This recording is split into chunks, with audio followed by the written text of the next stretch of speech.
Ya baiklah pemirsa, kami akan ajak Anda untuk melihat bagaimanakah kondisi pagi hari ini di wilayah Padang Pariaman yang kemarin usai terserang banjir bandang di sana. Kita akan update bersama rekan kami, ada Andri Saputra. Andri, apakah kemudian kondisi banjir di sana sudah mulai surut? Ya, Maria, dapat saya laporkan untuk kondisi banjir di kawasan Padang Pariaman pada pagi hari ini sudah berangsur surut.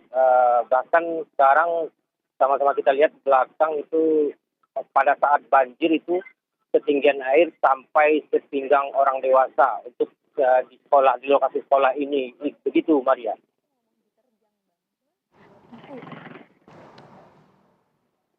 Halo Andri. Ya, Ayu. Oke. Tadi Anda sudah menyampaikan begitu, tapi bagaimana dengan kondisi aktivitas warga pagi hari ini? Anda mungkin bisa menjelaskan lebih detail lagi. Untuk aktivitas warga pada saat ini, warga lebih kepada untuk membersihkan material-material banjir yang terbawa arus sungai, yang luapan arus sungai, material seperti lumpur-lumpur, membersihkan lumpur-lumpur dari rumah mereka. Begitu, Wayu. Ya, untuk di wilayah Padang Pariaman sendiri, desa mana yang kemudian hingga saat ini memang dilanda banjir paling parah? Kalau untuk di Padang Pariaman itu ada 2 kecamatan yang terdampak banjir yang parah. Ya, pertama itu kecamatan Sintoga, Sintua, Togo Gadang, dan kecamatan Ulakan Tapakis yang lokasi di saat sekarang ini. Ya. Di Tapakis sendiri itu banjir sudah mulai surut, hanya genangan-genangan air sedikit yang sisa-sisa banjir yang ada di kecamatan Ulakan Tapakis. Sedangkan di Sintoga sendiri situasi terkini itu masih ada genangan sedikit air di beberapa lokasi, di beberapa titik lokasi. Begitu, Melia. Ya. Anda saat ini berada di salah satu sekolah, betul? Bisa Anda jelaskan aktivitas di sana pagi hari ini seperti apa? Ya, sekarang saya berada di SD 14 Ulakan Tapakis. Pada saat ini aktivitas anak-anak murid atau siswa SD sendiri itu sedang membersihkan sekolah-sekolah mereka gitu. Karena di ruangan-ruangan sekolah itu masih banyak lumpur-lumpur, sisa-sisa banjir, sisa-sisa luapan sungai yang dibawa arus sungai itu di beberapa ruangan sekolah itu dipenuhi oleh lumpur-lumpur. Begitu, Maria. Oke. Andri, sebelum kejadian saat ini ya banjir, apakah peristiwa serupa dan dampaknya juga pernah sama di periode-periode sebelumnya?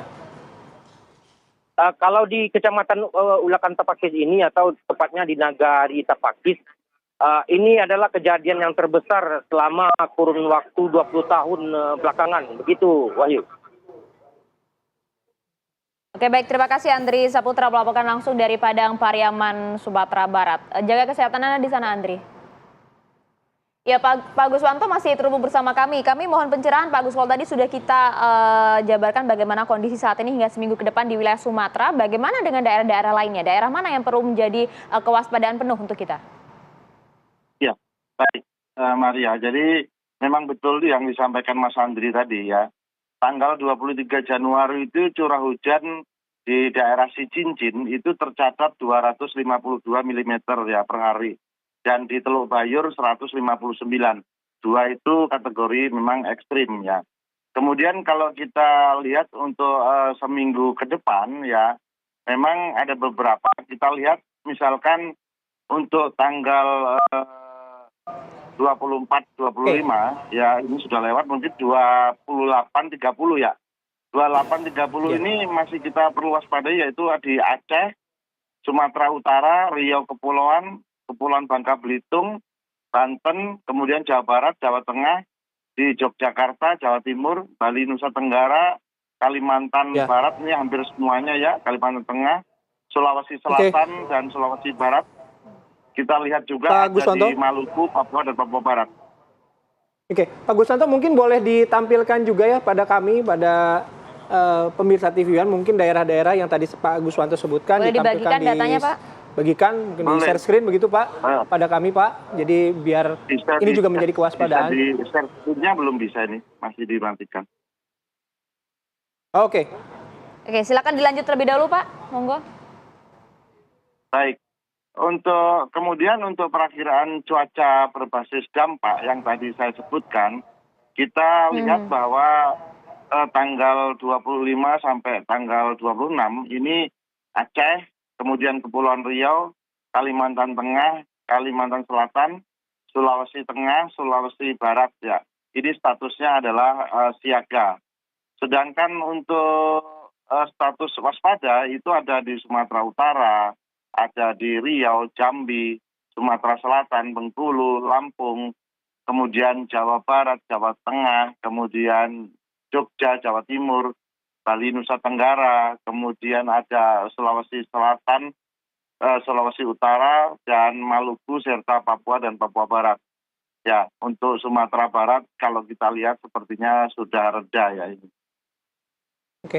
Nah, dari beberapa daerah yang Pak Guswanto dari sampaikan, apakah potensi katakanlah curah hujannya juga sangat merata, Pak? Atau mungkin ada yang perlu kita waspadai karena curah hujannya ekstrim begitu, Pak? Baik, kalau kita lihat dari perakiraan BMKG ya, untuk dari perakiraan curah hujan BMKG kita lihat memang cenderung saat ini, misalkan kalau kita lihat tanggal 28, 29 ya.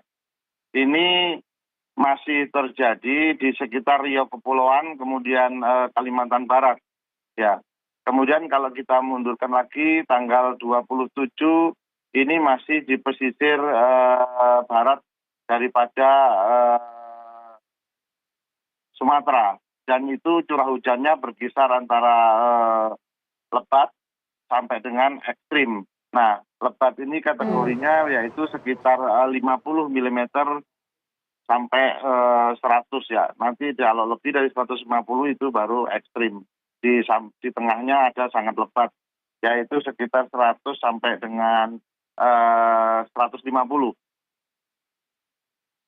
Ya, Pak Guswanto, tadi kalau disampaikan yang menjadi siaga untuk saat ini adalah wilayah Sumatera dan juga bahkan Kalimantan. Tapi sejumlah wilayah di Jawa statusnya masih siaga begitu. Kita tahu kondisi kurang bersahabat cuaca. Ya siap. Dan kondisi kurang bersahabat ini kan sudah dari akhir tahun kemarin, Pak. Apakah memang untuk saat ini sudah mulai meredakah intensitas hujan di tanah air? Baik. Maria, kalau kita bicara tentang intensitas hujan atau musim hujan, saat ini itu sebenarnya yang terjadi masih periode musim hujan ya. Kalau kita lihat di periode Desember, Januari, Februari, itu adalah periode musim hujan. Dari perhitungan BMKG sendiri, itu dari 699 zona musim, itu baru 545. Jadi sekitar 77% yang sudah memasuki puncak musim hujan. Dan nanti kita lihat di bulan Januari ini, itu ada 170 zona musim masuk menjadi sebagai puncak musim hujan.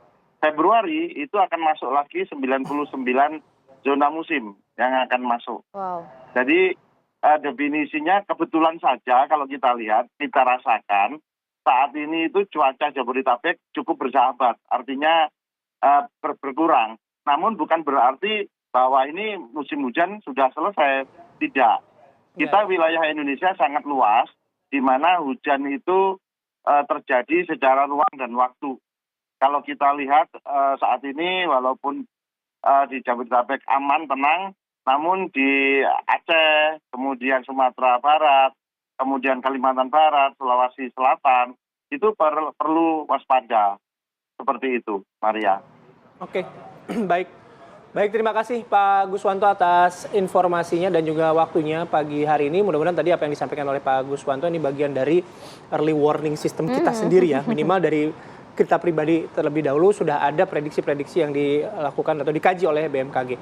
Sekali lagi Pak Guswanto, terima kasih. Salam sehat selalu, Pak. Terima kasih, Pak. Assalamualaikum. Terima kasih Mas Bayu dan Maria. Salam sehat selalu. Ya. Oke, kami jeda terlebih dahulu. Nanti kami kembali dengan informasi ini mengenai ada pembunuhan ya di wilayah Depok, Jawa Barat. Jadi beberapa waktu yang lalu warga ini dikejutkan dengan seorang pengendara mobil yang ditemukan tewas di sisi atau di pinggir mobil yang ia kendarai. Sesaat lagi di Apa Kabar Indonesia Pagi. Bye.